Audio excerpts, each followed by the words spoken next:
So good evening. I want to start this evening's State of the City address with just a few thank yous and sincere thank yous. First and foremost, I want to thank you, the City Council. You are making decisions every single week that impact our community. I also want to thank you for your dedication, not just to your own ward, but to the entire city as a whole. I hope tonight you see the progress that we have made together, but also we outline some of the challenges that still remain before us. I also want to say a sincere thank you to our city staff. Your commitment to this community and to this organization is truly inspiring, and it's really an honor to work alongside of you each and every day. Also, as mayor, I have this wonderful opportunity and vantage point to see just thousands of individuals who volunteer selflessly of their time and their talent. And they provide those volunteer hours to so many different organizations who are working to make real tangible change throughout our community. So I want to thank all of the volunteers. Also, I want to thank the nonprofit organizations, the faith leaders, and the business community. They all play a critical role in leading and shaping our community, and I'm grateful for their efforts. Lastly, I want to say, although I'll be the one providing the State of the City address this evening, please make no mistake about it. This is the work done by so many other individuals and organizations throughout our community who are working tirelessly to make our community a better place for every single one of our residents. In preparing for this evening, I thought long and hard about successes. I realized that we as a community really don't celebrate successes all that well. We kind of just move on to the next item, the next task on our list.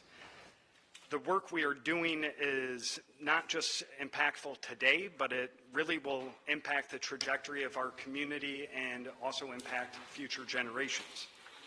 That's why tonight I hope that we can take just a few moments and pause and reflect on those successes before continuing our incredibly important work tomorrow. I also thought about, why do I deliver this State of the City address? This is actually my 7th State of the City, and it's really pretty simple. I do it for transparency. I do it for accountability. The community, I believe, should hear directly from me about the state of affairs of the city of Rockford. And tonight, I'm not going to tell you that everything is perfect, as we certainly face significant challenges. We're under the crunch right now of state and federal guidelines. We have more unfunded mandates placed on municipalities across the state of Illinois than I can even count.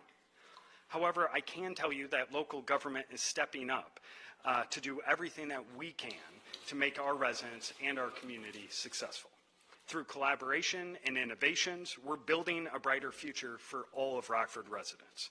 And I think we should all be proud of the work that we have accomplished in 2023. So tonight, I want to begin by talking about our residents and our neighborhoods. Before we talk about our many successes, I do want to make sure that we recognize some of the significant challenges that are before us.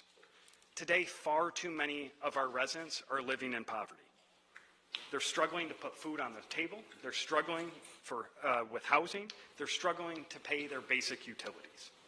Our Community Action Agency, which is celebrating 60 years this year, manages our federal and our state grant dollars.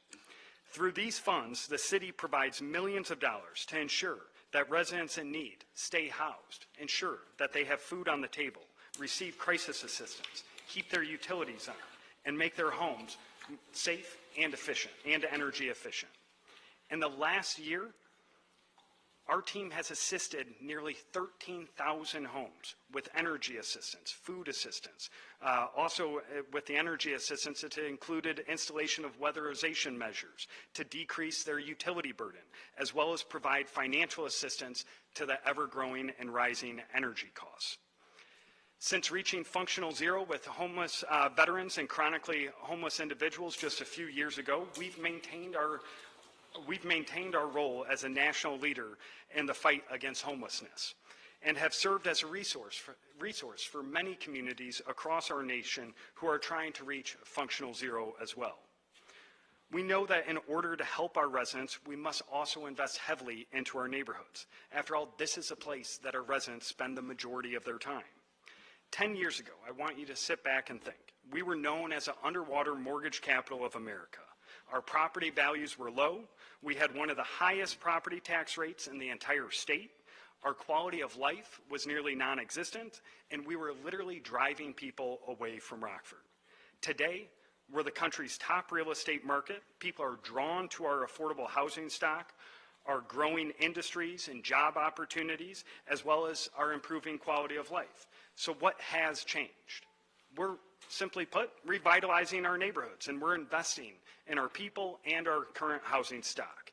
In 2023, we invested $1 million into existing homes and neighborhoods through our homeowner rehabilitation program. This program is really unique because typically our funding source requires us to only provide money to low income, which we are continuing to do. But this goes up to 150% of the average median income. We are expanding the pool of those who may qualify for assistance. Many of our residents, as we know, often make just over what they need to qualify for assistance, but they constantly struggle to get ahead. This program helps fill that gap and helps us rehab their homes. We also continued our partnership with Habitat for Humanity with the creation of the Critical Home Repair Program, which completed an additional 24 home repair projects this year. Our exterior rehab program has been wildly successful. 16 projects are under construction right now, and an additional 24 will be completed in 2024. We know it's incredibly important for people to stay in their homes. We are providing them the dignity of being able to stay in their homes and ensure that their home is safe. We're stabilizing our current housing stock before these homes deteriorate to a point that the only thing and the only option that remains is demolition. Our public and private partnership that we've created with the Rockford Local Development Corporation has resulted in more than 150 homes being redeveloped in just the last 2 years.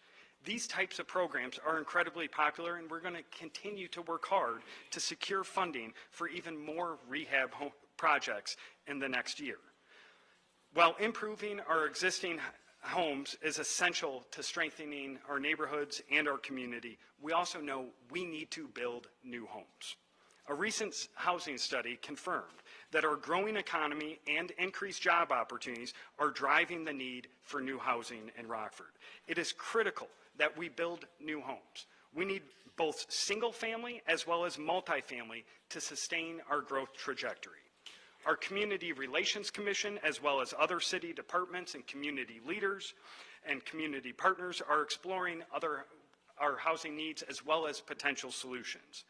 One such solution was the creation of the new 3-year property tax rebate program for newly built construction.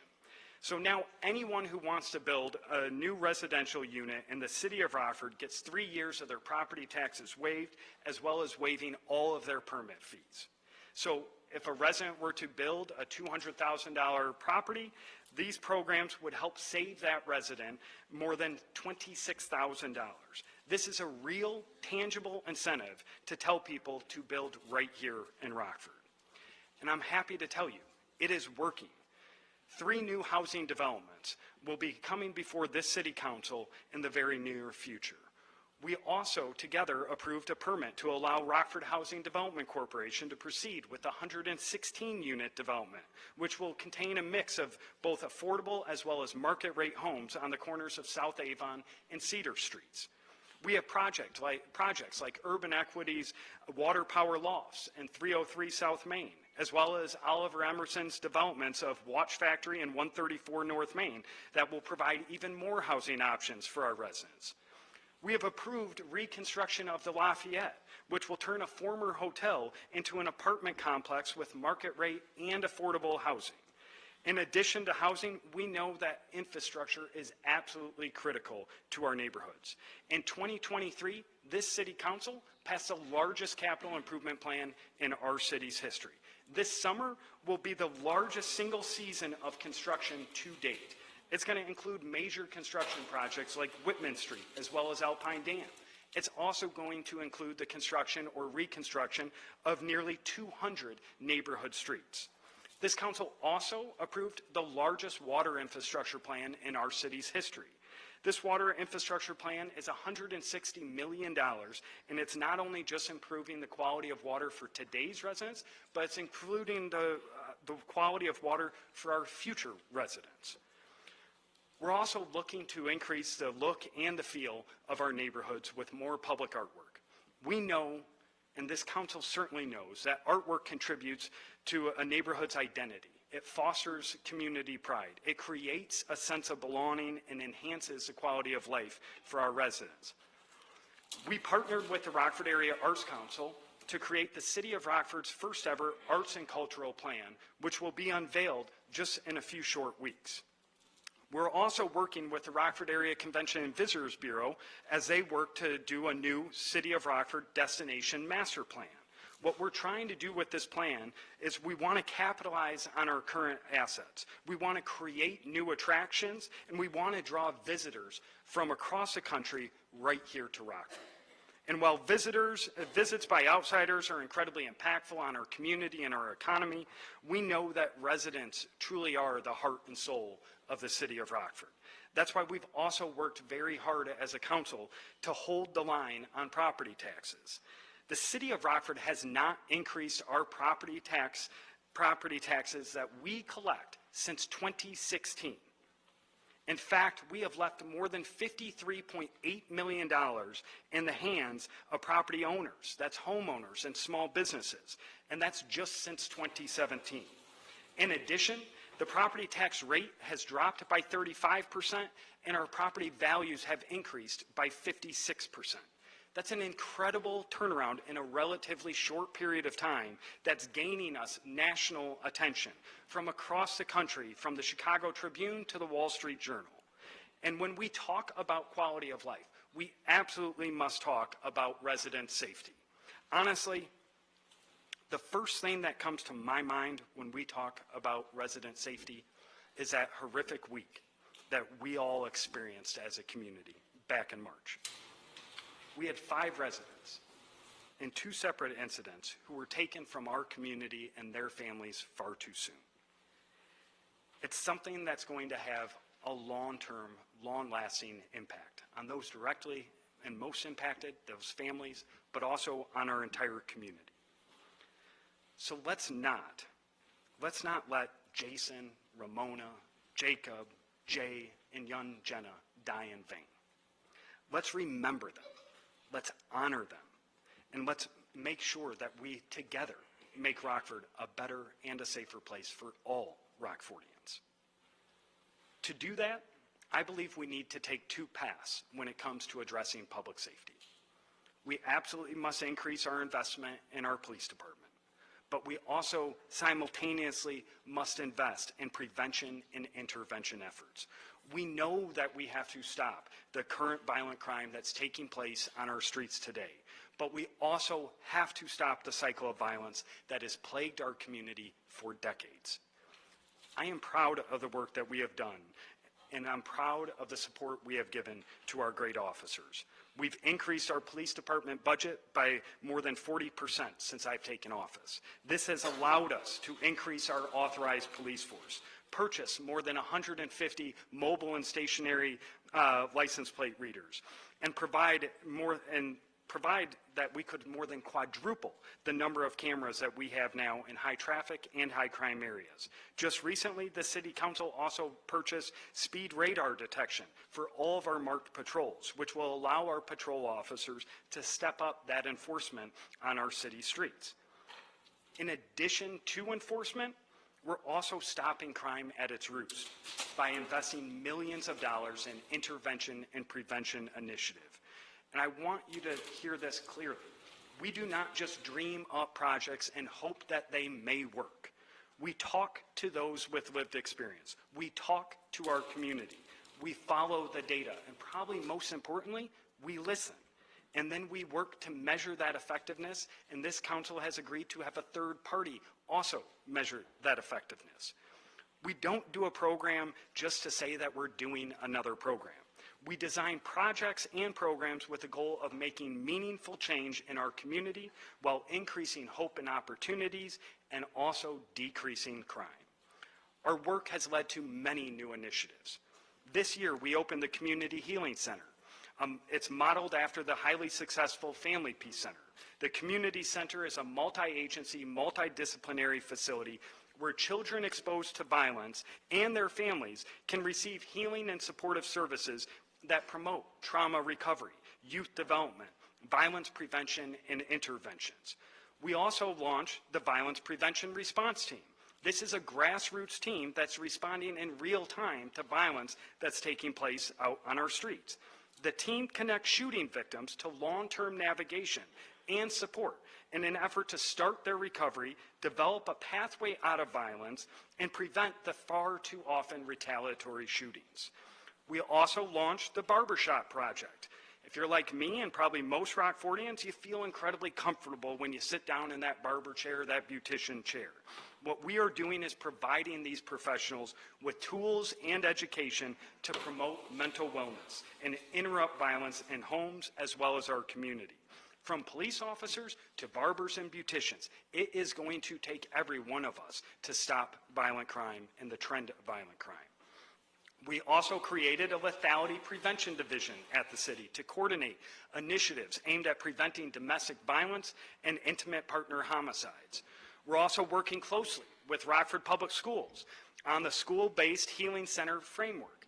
This approach acknowledges the deep impact that trauma has had on our youngest children and their learning. Implementing this framework will create supportive environments, including professional development opportunities, developing an infrastructure that supports each school, and building a set of resources that supports wellness and healing for all of our students and staff. In addition, we've supported a number of youth organizations that are doing great work in our city. Just a few of those youth organizations: Comprehensive Community Solutions, YMCA, 815 Alive, New Genres Art Space, the Boys and Girls Club, Northwest Community Center, Community Life Center, and the list could go on and on. These are agencies that provide youth with positive experiences and positive outlets in order to reduce the number of our children who feel that they must turn to violent crime. Our workforce development initiatives are also a part of our crime prevention efforts. We partnered with a local minority contractor to hire at-risk young adults and to gain job skills while they're building sidewalks in our neighborhoods and across our city. We partnered with another contractor to establish a pre-apprenticeship program for vertical construction. These programs are providing amazing career opportunities for our youth and improving our community with really critical and needed projects. We also know that communities with higher educational attainment levels, they always have lower rates of violent crime. And I believe education starts with our youngest citizens, our youngest residents. Our Head Start program has continued to serve about 700 of our community's most vulnerable young children and provide their families with education, support, enhanced healthcare access, and connections to numerous community resources. To help educational attainment beyond high school, we continue our support of the Rockford Promise NIU Scholarship Program. Under this Promise program, if you live in Rockford, you attend Rockford Public Schools, and you get a 3.0 GPA, you can now attend Northern Illinois University tuition and general fee free. There are currently, and think about this, there are currently 266 young Rockfordians on the campus of NIU who do not have the financial burden of college education. This past Monday, we had another 152 students stand up on the Coronado stage and sign on to the agreement for this upcoming year. That's a 31% increase from last year. I really believe NIU President Lisa Freeman said it best as she highlighted Rockford Promise in her testimony before the state Senate and House committees. In her testimony, she stated the power of our holistic approach is exemplified in the outcomes of NIU Rockford Promise program. Over the past 3 years, we have welcomed hundreds of graduates from Rockford Public Schools to NIU, tuition and fee free. Approximately 70% of those students are first-generation college-going students, and 60% of the students are students of color. To aid in their success, Rockford Promise students engage in mentoring groups, attend monthly student access sessions covering topics such as time management, study skills, campus resources. NIU's Rockford Promise Scholars grades have trended upward each completed semester, with their cumulative grade point average increasing from 3.04 in the fall of 2022 to 3.26 in the fall of 2023. And she continues, and impressively, at 85%, the first-year retention rate of Rockford Promise Scholars is significantly higher than the average of all new freshmen. Rockford Promise highlights what is possible when institutions have adequate funding to achieve equitable access and success for historically underserved student populations. Folks, this program is having its intended impact. It is working, but it is not enough. I'm going to be bringing a proposal before this council in the coming weeks to expand this program. I hope that this council will support our students and support the city of Rockford's future. Another area that we have had long-standing concerns over is right now in Winnebago County, there's more than 25,000 people who don't have a high school degree or GED. This has been a long-standing challenge. However, this council decided to do something about it. We partnered with Goodwill Industries of Northern Illinois to bring an Excel Center to Rockford. The Excel Center is a free adult high school where students can obtain a high school diploma, get workforce training, and dual credits. It also offers free childcare and other supportive services to the students. This model works across our country. It will work here as well. So from new crime prevention initiatives to new opportunities for our youth, I'm proud of the variety and the innovation of the programs we have developed to improve public safety and create opportunities in our community. We're also making significant progress when it comes to economic development. Economic development, as you know, drives growth in our economy. It creates new job opportunities and facilitates an improved quality of life for all of our residents. I want to start by touching on two incredible announcements that brought us both state and national attention in 2023. First, Governor J.B. Pritzker announced a partnership between the Illinois Department of Transportation and Metra to once again provide safe, reliable passenger rail between Chicago and Rockford, restoring a service that was discontinued more than 40 years ago. The first passengers will be riding on that bus in 2027. Second, President Joe Biden came to our region to talk about Stellantis reopening and expanding. While Stellantis facility is located in Belvedere, its impact is on the entire region, and it took all of us working together to land this deal. The Northern Illinois Council of Governments, to which this council agreed to participate and to which I'm fortunate I was elected chair of, was instrumental in this process. The group worked together on a plan with Stellantis and the state of Illinois to reopen the Belvedere assembly plant as a parts distribution center, build a new assembly plant for mid-sized pickup truck, and build a new electric vehicle battery plant. Stellantis is expected to invest nearly $5 billion and have nearly 5,000 jobs. This is a huge win for our entire region.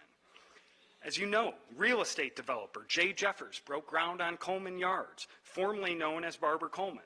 Construction is now underway in Phase 1A, a $106 million investment that includes a historic adaptive reuse of 3 historic buildings along with a new parking structure that will have ground floor retail.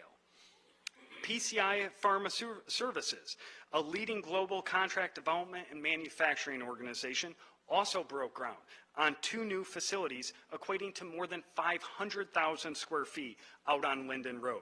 PCI is investing hundreds of millions of dollars in Rockford, which will not just have an impact on our community through job creation, but will have a significant impact on delivering life-changing treatments to patients. This latest Rockford expansion is expected to bring 400 new jobs when it's fully operational at the end of this year. City Council, you also approved a redevelopment agreement with the owners of Prairie Street Brewhouse to rehab an existing building into a commercial and family-friendly space. This $5 million project is a welcome transformation along Madison Street. AAR Corporation, out at the airport, announced an investment of $2.6 million to support and expand their workforce training, their pipeline development, and 80 apprenticeships at AAR's maintenance, repair, and overall facility. We're also beginning our work on the first phase of Davis Park renovations. Our goal is to make this park a destination that is constantly activated throughout the year by developing it as a neighborhood amenity, a downtown riverfront catalyst, and a regional attraction all in one park. We also approved the reconstruction of Auburn Street, from Veterans Memorial Circle all the way to Springfield Avenue, which is more than 3 miles. This isn't just going to resurface and fix that road. It's going to build a multi-use path. It's going to replace a 100-year-old water main. It's going to replace 400 lead service lines that currently go to businesses and homes. It'll improve public safety along that roadway. Sci-Fi Networks, to which we have talked a lot about as a council, began construction on Rockford Fiber City project.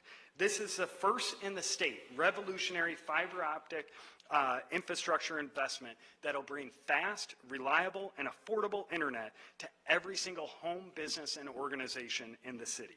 It's a more than $200 million private investment that'll actually be saving our residents money. The long-awaited Hard Rock Casino, the permanent casino that I think we waited nearly as long as I've been alive to open. It opens in just a few short months. It's going to have multiple restaurants. It'll have live as well as electronic gaming. And it will also have a new live entertainment venue. It will also, at this attraction, employ more than 600 Rockfordians with an average wage of more than $50,000. The Think Big Small Business Incubator will also open later this year. As you recall, we've transforming a former Jerome Furniture building at North Main and Auburn into now the Small Business Incubator. This facility will provide technical assistance, training, and other business development services to entrepreneurs and small businesses throughout the city of Rockford. We believe that this project will lead to more entrepreneurs opening their business here in Rockford, as well as hiring local Rockfordians. So as you can see, we're seeing a lot of economic growth in our community.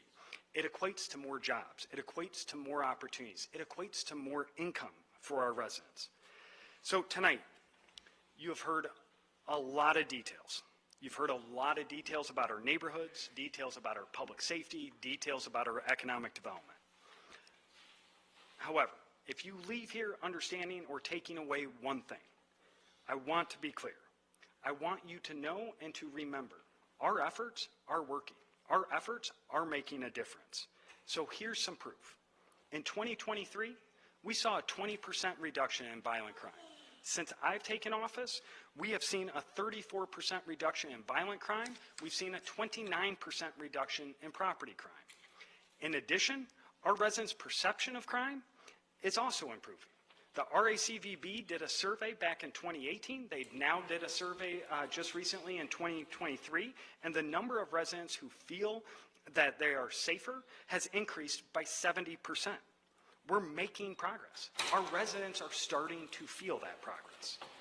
Since 2017, our residents are now also making more money. We've seen a 20% increase in our median household income. In 2023, we had 7,000 more jobs in Rockford than we did in 2020. We had 7,000 more jobs in 2023 than we did in 2020.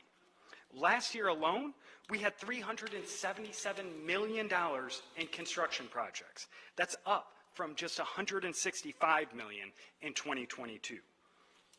Our crime is going down. Our residents' income is going up, and there's new business and developments all around us. As we continue on this journey of progress and growth in Rockford, it's important that we recognize our incredible potential. The belief from international brands, if it's the Chicago Blackhawks or Hard Rock, is a testament to our endless possibilities. These brands see something special in Rockford, and it's time that we too see something special in Rockford. It's time to believe in ourselves and to believe in our capabilities. We must start carrying a chip on our shoulder proudly and no longer as a burden. Rockford stands at the precipice of a new era poised to continue our climb in 2024 and beyond. Let us seize that moment, embrace our potential, and work tirelessly to realize our collective vision of a brighter, more prosperous future for every single one of our residents. Together, with unwavering belief in ourselves, our people, and our city, there is no limit to what we can achieve. I am proud to tell you the state of our city right now is strong and just getting stronger. I appreciate all of your time. Thank you.